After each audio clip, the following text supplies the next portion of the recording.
to be holding an emergency meeting to address Russia's violation of its airspace. The move comes in response to an unprecedented overnight operation in which Poland is backed by NATO allies and it shot down multiple Russian drones. This is the first time a NATO member has directly engaged and destroyed Russian military assets over its own territory since the start of the Russia-Ukraine war.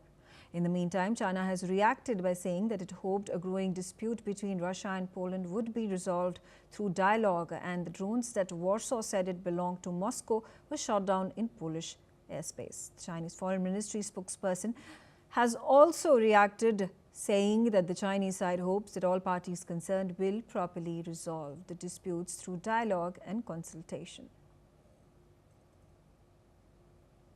Alison Matla is on the telecast with me. Alison, please give us an insight, particularly about what do you think is going to transpire at the UNSC emergency meeting that has been called later today at the request of the Polish Prime Minister? First of all, from the news reports I'm reading, we don't know who's going to represent Poland, if it's just going to be their ambassador or somebody else. What is important is this has come onto the biggest international global arena, the UN. So this is no longer a problem, let's say, between Poland and Russia, Poland and Belarus, or even NATO with Russia. This is now a global problem that goes beyond the Ukraine-Russia war and the wider effects and the allegations that there is an escalation which is sparked by Russia, which seeks to expand or at least not arrive at a ceasefire. So I think it's very important that it's going to be debated, and also it's important it's going to be debated in a sort of non-military forum, at the world's top diplomatic forum. And we'll also have a chance, we'll see all the countries in the world having a say in what happens, not just the European or countries, not just the NATO countries, and not just the countries directly involved in the conflict. So I think it's quite important.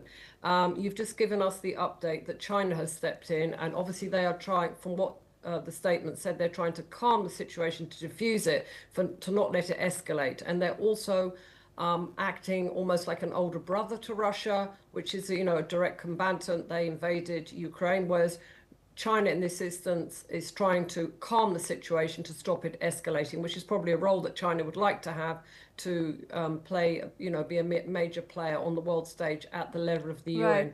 So I actually think it is in everybody's interest that this is going to be debated at UN and not just at a NATO level.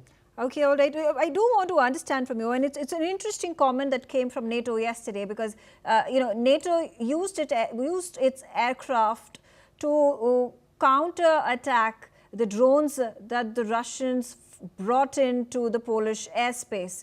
But at the same time, NATO also released a statement saying that this is not going to be considered by NATO as a Russian attack on a NATO territory. What do you think is the reason for NATO downplaying this particular act of invasion by Russia? What I think is both sides, Russia and NATO, do not want the situation to escalate.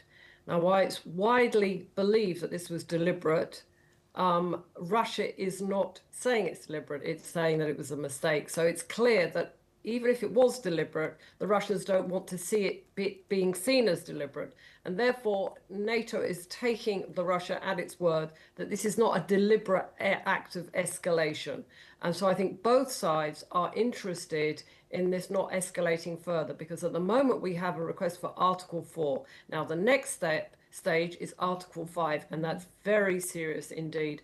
Article 5, for your viewers who don't know, is when a NATO member is attacked by another country, a foreign actor, all the NATO members have to respond.